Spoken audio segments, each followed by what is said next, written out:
Shalom Bapak Ibu Saudara yang dikasihi oleh Tuhan, apa kabar semuanya? Saya berharap kita semua ada dalam perlindungan dan pemeliharaan Tuhan yang sempurna. Kadangkala kalau kita melihat keberhasilan seseorang, kita ada perasaan iri dan perasaan kok saya nggak seberuntung dia. Kok saya tidak meraih kesuksesan sama seperti dia. Kita ingin kita bisa sukses seperti dia. Tapi kita lupa untuk melihat bagaimana dia bisa meraih kesuksesan seperti itu. Kadangkala kita banyak dipenuhi dengan angan-angan, dengan keinginan, harapan, cita-cita. Tetapi tidak ada usaha dari diri kita untuk bagaimana caranya kita bisa meraih, menggapai impian kita, cita-cita atau harapan kita tersebut.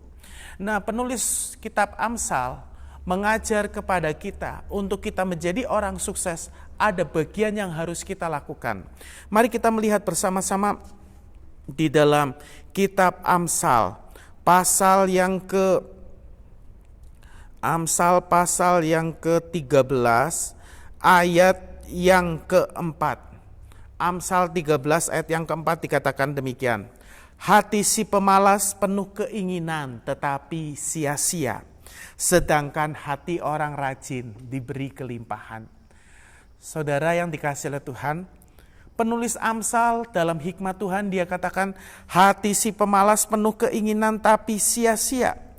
Sedangkan hati orang rajin diberi kelimpahan.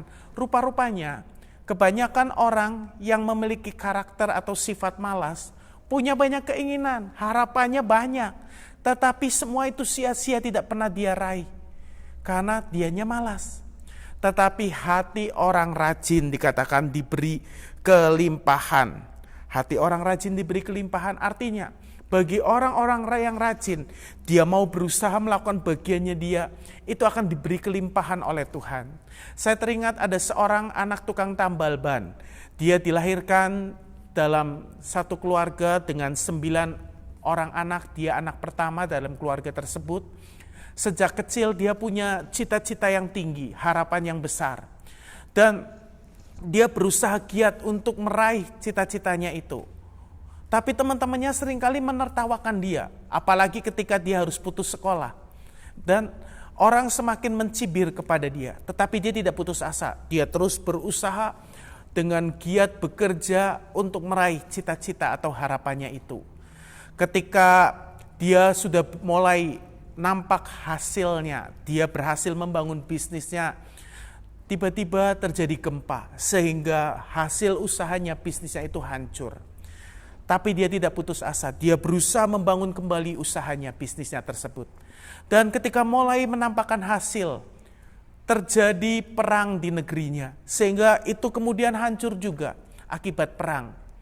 Dalam keadaan yang putus asa, dia sempat kecewa.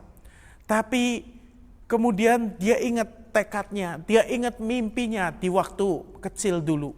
Lalu dia mencoba dari semua sisa-sisa rongsokan yang dia miliki. Dia mencoba memulai satu usaha baru.